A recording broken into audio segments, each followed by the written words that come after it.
One of the things I've always wanted to discuss ever since I opened a kind of YouTube channel of my own was the fact that I believe that a Marxist analysis of cinema is built on inherently false grounds.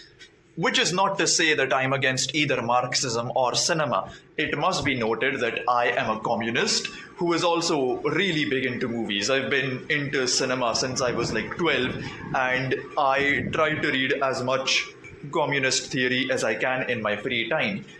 With that being said, though, I feel like whenever someone attempts to analyze cinema from the point of view of communism, they usually end up betraying both communism and cinema, which is kind of like my whole thesis behind analysis. I don't think anyone should be looking for themes that they have already established when they go into a film.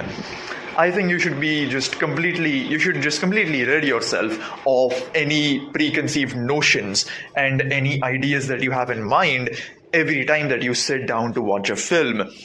Because again, that would just mean that suppose you're looking to watch a movie from a communistic point of view, you would only really get communist themes out of it by the end, as opposed to if you just completely rid yourself of that notion, you would have a much more open mind and you would have a lot more fun with the film. You would be a lot more free. This, I think, is best demonstrated by a review that I'm going to read out loud. And I must, by the way, elaborate that I'm not actually going to explain why I'm against analyzing cinema through a Marxist lens. At least not in this video. That's gonna happen another day. I'm just going to read a Marxist analysis of a film I'm sure we have all seen, and I really just hope it will be enough to prove my point to the world. With all that being said, let us begin. A radical attack on class, nation, and gender oppression, Shrek 2. I am not even joking, that's the title of this fucking review. We are reading a review for fucking Shrek 2. Shrek 2, 1 hour 45 minutes, 2004. If you don't begin all your reviews like this, you're a fucking failure. I don't care if you're like Roger Ebert. I'm pretty sure Roger Ebert didn't do this. Yeah, he was a fucking failure. Gender bureaucrat, enemy of the people, fairy godmother, lives a life of dogmatism following the scripts in Cinderella, Snow White, and such books that she keeps in her library, living off the exploited workers and selling hocus pocus to the people like many other unproductive sector film flam artists we can think of today.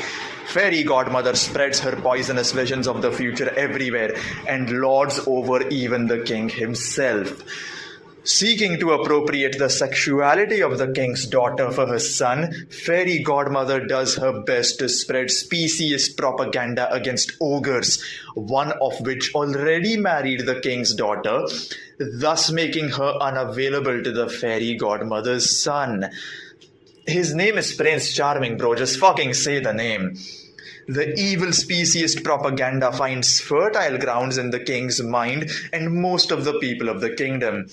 Highly class-conscious characters, including Pinocchio, watching television immediately see through the pigdom's entertainment media, get off the couch, and rush to help their compatriots locked up while filmed for a cop show. Once out of prison, our heroes rely on a toiling baker to launch an all-out assault. By the way, I must clarify, I'm going to post a link to this in the description because you have to read this for yourself. There's no other way, but also the amount of typos in here, it's genuinely like baffling how no one even bothered to double check this probably. Like, holy shit, I'm just going to leave a link because I need you guys to know I'm not making any mistakes while reading this. Every syllable I say is as it was written down here. So launching an all-out assault is not a mistake I made. It's a mistake made by whoever the hell wrote this review, which I don't even know their fucking name. It's not written here. They said it's a fucking radical attack on class, nation, and fucking gender oppression. They wrote the fucking runtime of the movie, and I don't even know who the fuck wrote this shit. But whoever did, it's their mistake. It's not fucking my mistake. But yeah, Once out of prison, our heroes rely on a toiling baker to launch an all-out assault on the bastion of reaction, the castle taken over by fairy godmothers plotting. Using the past to serve the present as Mao instructed artists, the directors of Shrek 2 rattle off cultural references like machine gun fire, making Godzilla sounds and tearing down Starbucks on the way to the castle. Our heroes arrive in time to do battle with the fairy godmother. Borrowing a move from another movie, the king dives to absorb the heart. What the fuck? Okay, that was a mistake I made. I'll admit it.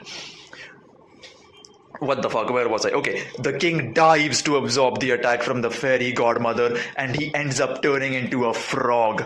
By running the king to frog cultural reference in reverse and making a Godzilla type character a hero, the directors of Shrek 2 show just how upside down and backwards our culture is. Voices of Hollywood actors considered sexy go into Shrek. I'm sorry. If Michael Myers is not considered a sex symbol, I hate to break it to you. He's not a sexy voice actor by any means. Antonio Banderas. I'm not even joking. They didn't even write Antonio Banderas. They wrote fucking Antonio Banderas, for example. But the rich and beautiful people do not appear in the film. They turn Shrek into like a fucking DILF. I'm sorry. They turn Shrek into like a hot fuckable, like gym goer DILF. I am so sorry. Hot people absolutely do appear in this movie. I hate to break it to you, dude. But yeah. But the rich and beautiful people do not appear in this film, which is an animation. The film explores the subjective notion of cuteness. I guess calling hot and fuckable Shrek cute is one way of saying it, and ends up throwing the whole notion to the wind, much to the chagrin of the gender aristocracy and gender bureaucracy everywhere. I like how, by the way, if you like click on the review and like you read it, gender aristocracy and gender bureaucracy is like underlined, and if you click on like that underlined part, it takes you to like I guess like this website's just like glossary of terms and shit. And in like the sort of explanation for gender bureaucracy, somehow they quote Lenin, but they also then cite Shrek 2. This is like the wildest bibliography I've ever fucking seen. But yeah, even the cute, fluffy white dog died when Shrek dove into the concert pit punk style. Sure, killing dogs is like revolutionary cinema, I guess. Okay, sure. We only hope that there is a Shrek 3 in which the newlyweds rampage through the rest of society and culture. Otherwise, the message will be that society has to be attacked just for the love of two people. Misguided people may watch this movie instead of doing something about the carnage in Iraq.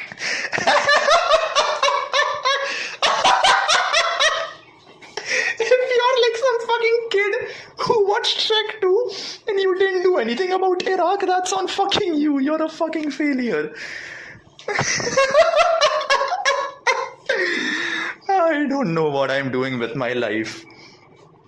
Misguided people may watch this movie instead of doing something about the carnage in Iraq, and when it comes their turn, they may lash out in violence in the name of love. This isn't fucking English, dude. That's why there needs to be a Shrek 3 in which the united workers of all species liberate themselves. We'd also point out to viewers that our heroes never killed anyone for love. Good riddance to the fairy godmother. She had it coming for a lot of reasons. You can send in your comments on this movie and review to mim3@mim.org, the web minister. Well, that was fucking something. I would, whoever the fuck wrote this, again, I don't know who the fuck did, but whoever wrote this, I am so sorry for you, because imagine being like all hyped up for like Shrek 3, thinking it's going to be like communist propaganda, and then you watch Shrek 3, and it's like one of the worst movies to have fucking come out in like the entire fucking century. Yeah, I feel sorry for this person. Maybe like that's why they didn't like, have their identity just displayed on the internet. Like they don't want anyone just like looking at their disappointed self anytime soon. I kind of understand. I kind of get that. But yeah, I hope this was sufficient enough to explain why a Marxist analysis of cinema is it's never going to work out either for Marxism or cinema. And I'm going to go, and I'm going to go cry in the corner about not doing anything about Iraq while I was watching Shrek 2 at fucking home.